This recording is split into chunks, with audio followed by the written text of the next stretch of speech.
Hello everyone, we are back at the dining room table, and today we are going to be doing our budget recap for the first pay period of December. That is covering the 1st through the 15th. So just as an FYI, everything that we discuss on here has been completed. There's nothing not done. This is a closed out budget. So before I get started, I just want to say thank you to everybody who has subscribed, everybody who's popped in to watch and see what we're doing. If you're new, welcome. If you're coming back, welcome. Or well, welcome back, I guess would be more appropriate. But I can tell you that this particular pay period has gone a little bit off the rails, especially if you compare them to previous pay periods and previous months where things were pretty much going as we had predicted. So what do I mean by that? Let's take a look at the numbers. All right, I've got my calculator here. Let's zoom in. And we will start with income. The paycheck side of things didn't really change or anything because when we did our budget with me, we had this information already. So 1926.54 and 2,226 and 86 cents were the same. Nothing changed there. Miscellaneous income, we did not have any of that, but we did have some sales on Etsy to the tune of $29.84, and our buffer rollover was correct or stayed the same as anticipated at $200.78. So we will do the math on that and see what we're working with for this pay period. Oh, oops. And then 200. There we go. So $4,384.02 is what we have to work with. Now, there is a glaring change on this piece of paper. I am augmenting this document for a very specific reason that we will get into towards the end of this process. The fact that this is whited out does not mean that our PGE bill is no longer in place.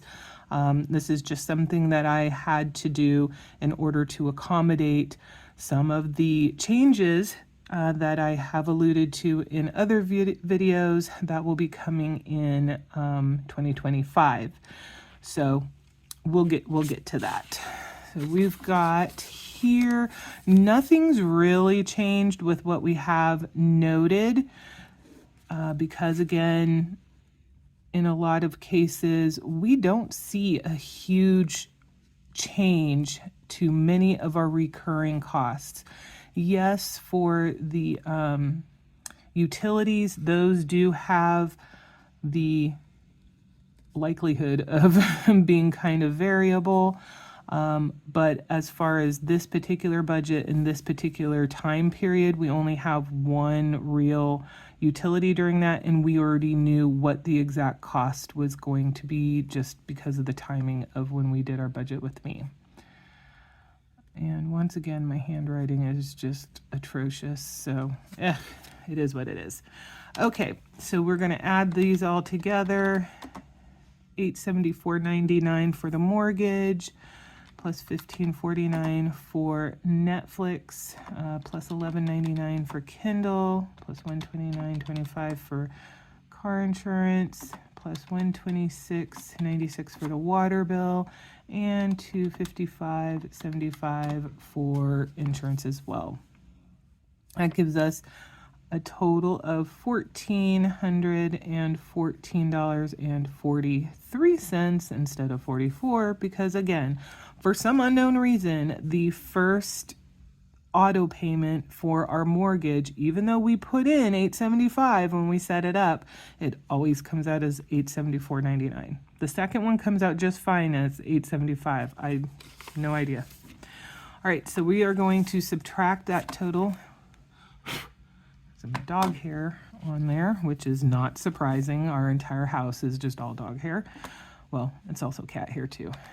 We're going to subtract that from the $43,8402, which leaves us with, $2,969.59. All right, so because this is the first pay period, we don't have any allocated or budgeted additional savings other than the buffer rollover amount. So we're just going to note that for right now as just a standard $200, and we can do the math on that. That's going to be $2,769.59. All right, so these costs are cash envelopes or sinking funds, as you might want to call them, don't tend to change very much unless, of course, there is some kind of overage. And I'm sure if you've been following along, you can guess where our first derailment has come in on this. And I'm just copying what we had before because for the stuff that we actually budgeted, nothing changed. Everything was as expected for that. However, let's not make that mistake again. Only $20 for the taxes. We have the ongoing saga of Mr. Gus and his ears and other various ailments. We also had our Chewy order that arrived. That comes every 6 weeks, so it was just kind of bad timing that it landed during this pay period when we don't have any kind of infusion coming into the pet sinking fund. And as you guys know, if you've been watching, we have basically decimated that sinking fund every single time where, we put some money in as part of our standard process. He inevitably has some kind of appointment or meds or something that drains it to zero. So unfortunately, between the cost of his last appointment and the Chewy fund or the Chewy order, we ended up with a cost of $255. I don't think that's right. Oh yeah, and 55 cents. Sorry. I was thinking it was 75 cents, but that's actually a different different thing. So $255.55 in addition to what we would normally be expecting to see, which we obviously know that because we didn't have any sinking funds to cover this or even reduce it any, that means it's going to impact how much money we have at the end of the month or at the end of the pay period. Now, we are in a position right now to be able to absorb that, but we do not want to get into a habit of relying on that because once my job goes away, the intention is there will either not be any kind of leftover money at the end of each pay period, or it'll be significantly less than what we have been used to seeing. The reason for that is we have our budget of $5,900. We know how much of that budget Mr. M's pay will cover. Whatever remains is what my coverage requirement is. That is all we intend to take out of our job loss cushion on a monthly basis, and actually we'll break it up on a per pay period basis. That amount right now is $2,200, so we're anticipating we'll do $1,100 each pay period, but we might need to adjust that slightly depending on if one pay period is a little bit more cost heavy than another. But the expectation is $2,200. We are not looking to maintain the income that we are currently enjoying. We are just wanting to cover what our budget is budgeted as. So anyway, blah, blah, blah, blah, blah. So we know that all of our charges from before, our costs from before, were the same. So we're going to just cheat and take this 708, and then we'll go ahead and add the 255.55 to that to get our total, which ends up being 963.55. We'll subtract that from what our remaining income was, which is the 2769.59, which gives us $1,806.04. Now then, as we pop over here, we wrote Mr. M's car down here as part of our budget with me. We're not really using this debt section in the same manner that we did before, so we're kind of going to skip over this. We did that when we did the budget part of this as well. We're just going to transfer what we had from the last section over. And as we can see, that's a significant difference. We did have, or I did use my entire allotment here. So we'll add the $30. So that puts us at $1776.04. And then we have $100 here. Excuse me. That is for yard cleanup. Next pay period will be the last pay period that we are going to put funding towards temporarily. Starting in the next year, we will start bulking up our gardening season fund, though that will have a limited amount. $500 is going to be how much we are budgeting for that. So once we're done there, we will come back to bulking yard cleanup back up. All right, so we have $100 here, and we can subtract that, and that leaves us with $1676.04. Okay. Well, so now here we have a little bit of a conundrum. So when we did our budget with me initially, there were a couple of options that we had decided. We said, okay, do we want to just put a bunch of money towards the car payment? And then of course, what our ultimate goal for this pay period is get our emergency fund to that initial over $1,000 mark with nothing going to savings.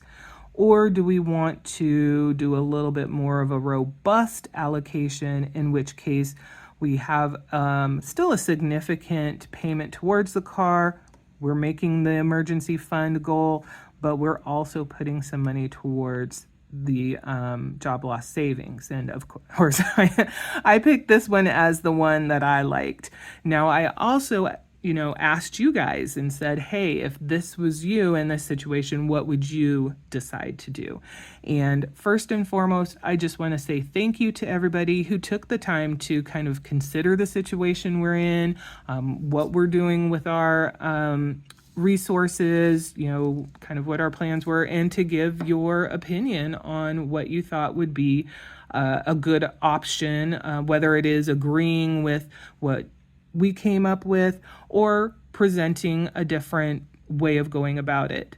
I'm very appreciative of people giving those kinds of opinions, because in a lot of cases, people will come up with alternatives that we did not think of, and even if it's an alternative that's just not right for us right now, the fact that somebody has brought that up, something that we did not think of and probably wouldn't have thought of, means we had yet another choice that we could analyze and see, what is the best option for it? Is this something that would be beneficial for us at this time? So we made ultimately decide, that's not quite right for us, but we wouldn't have had the opportunity to make that decision if the, suggestion hadn't been made. So we definitely appreciate those who have taken the time to, give their opinions or give their feedback and suggestions and thoughts, all of those things, because it is ultimately helpful for us, even if we do, in the long run or at the end of the day say, that particular idea isn't going to work for us. Now, that said, we did see a lot of different options, and there were some that we were very intrigued by, or maybe it was more we were influenced by, because we did change things. We're definitely not doing this. So, but there were a lot of different options and suggestions on how we could allocate our money. And there were definitely some that kind of sparked our interest, and we're like, hey, considering the situation we're in, this option feels like it might be a better route to go than what we had originally decided on. And again, being flexible with your budget is very important, especially if you're really vetting out a reason to deviate from what your original plan is. I don't necessarily advocate just throwing everything, in the trash and going, rogue or all willy-nilly. But if the situation arises that you need to make changes, don't be so rigid and stuck to your budget that you're not open to a situation that might make what you have to deal with just a little bit easier because you've decided to go a slightly different path, or maybe get you somewhere just a little bit faster because you've decided to go a slightly different path. Just be open is what I would say. So what has changed? Well, that brings us up here to this. So as you all know, if you've been following along, my work is not going to be providing health and welfare benefits in the new year. I don't know if I've actually come out and said this. I think it's kind of been a little bit inferred in some of the conversation, but yes, I will be working in January. Thank you, thank you, thank you. So glad for that. However, of course, that means I'm not going to have health benefits. So at the end of the day, to resolve that issue, the decision that we made was I went on to, the marketplace. I found a health plan. It was not cheap. It was cheaper than some of the ones that I saw out there and some of the ones that, some of my peers have selected, but it still wasn't cheap. So starting in 2025, one of the things that's going to kind of change our budget is I am going to have healthcare premiums that I will be paying so that I can have the lovely privilege of being able to pay for all of my other healthcare costs, because this particular plan does come with a ridiculously high deductible. So hopefully I will find a job relatively quickly, one that does have healthcare that I can join, because that would then become a life event. And preferably it will be cheaper than what I'm paying now, but even if it isn't, then hopefully, because it would then be coming out of my paycheck pre-tax, there will be a benefit, additional benefit to that, but we'll see what the future brings. So what we're going to be doing going forward is we will have to augment these sheets, because I'm not going to just throw the ones that away that don't quite fit what our situation is now. So when we do, well, first of all, I guess I should tell you, the cost is $412.56. Now that's total for the month. What I'm going to do and what we're doing here is we're going to break that in half. So $206.28 is what we are going to put into our budget every pay period. Now, Why this is on here is I did not realize that the expectation was I would need to pay my first premium prior to my benefit starting. So before January 1st, I have got to make my full payment of $412.56. So for this pay period, 1st through the 15th, $206.28 is what we are going to allocate some of this money to. So we have, we have it right here. We have $1676.04 to work with. So we've got healthcare is going to take $206.28. And now what I'm going to do actually with this is we are not going to use our sinking funds and transfer cash and then transfer it back and blah, blah, blah. We're not doing that with this thing. We're just going to leave that money in the account, have it roll over to the next pay period, and then make our payment. Now in 2025, when, we're really getting going on this, I have not yet made any payments. So I do not know what the flexibility of the system is like. If I'm able to make partial payments, then in the pay period, we have our $206.28. We will make the payments as that comes up. So by the end of the month, it would be paid in full.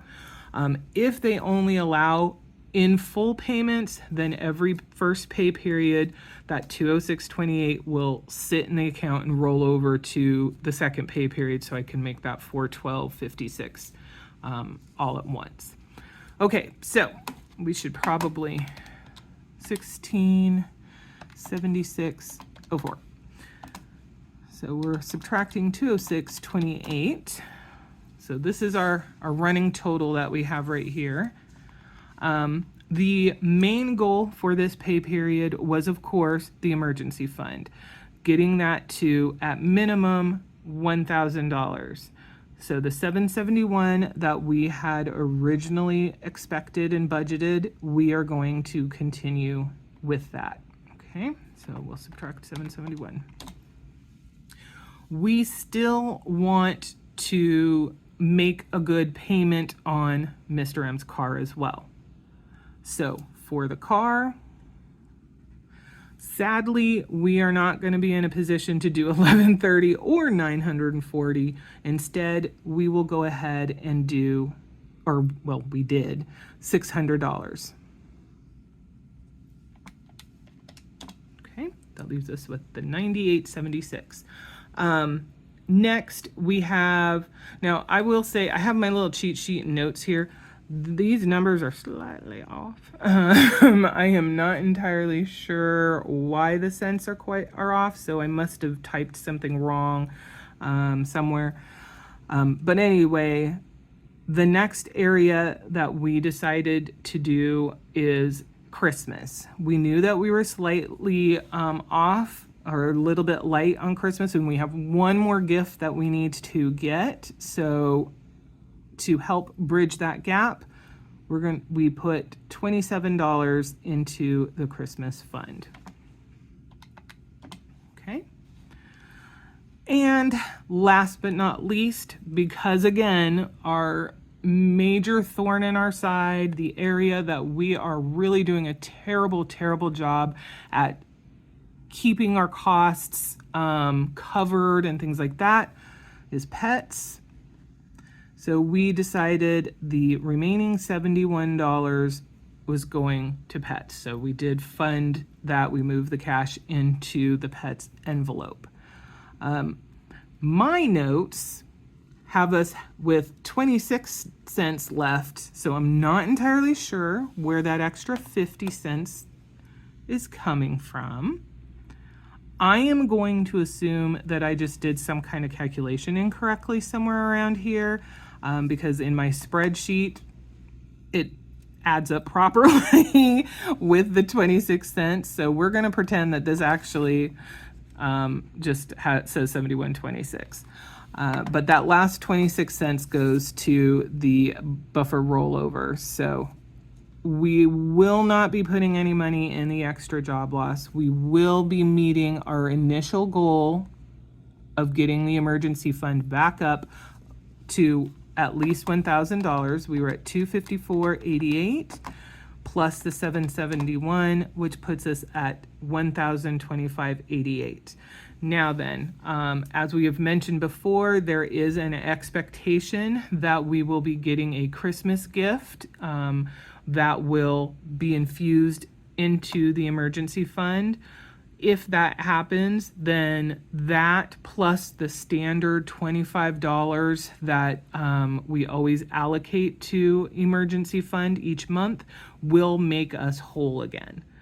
However, if we do not get that $300, whether it's a case of we don't get it at all or we get less, because, life is what life is and it is a gift. So we have expectations based on conversations, but we understand if things change.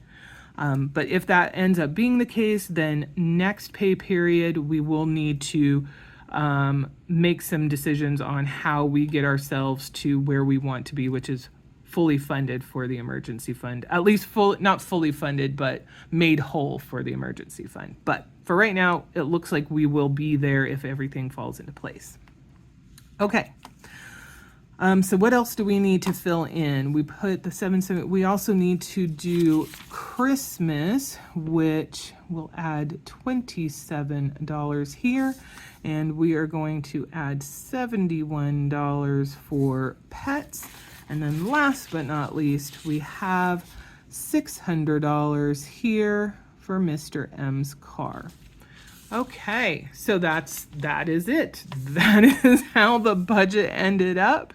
I am very sad that we weren't able to make a higher payment than we did for the car, but life happened and we had to make some pivots and make some decisions, and this is the end result. Now, are we going to do something similar to this next pay period? Honestly, I'm not sure. I think we're going to have to kind of see what the landscape looks like next pay period, both when we're doing the budget with me throughout the time period, and then of course, once we are at the end of the pay period and know what kind of money we have to work with, we're going to have to just kind of see where does everything, look like we are. I am not opposed to doing a more robust or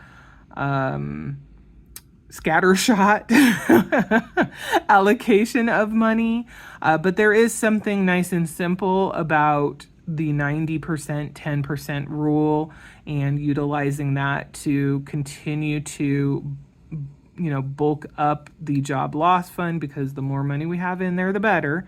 But also then ensuring that the majority of the money that we do have left over is going to the car, which is, we want to get that debt knocked down. So I would say at this point, it is an open question on whether we are going to expand where we allocate money to in the coming pay periods or not. But never fear, the car is now our main focus. And I know a lot of people have asked for some details about the car loan. Sadly, you're not getting that today. We will be going over that during our budget with me for the second pay period of December, however. All right, so that is the end. Thank you so much for watching. And as always, if you have feedback, suggestions, all the things, please do not hesitate. Note those down below. And I hope we'll see you in the next one.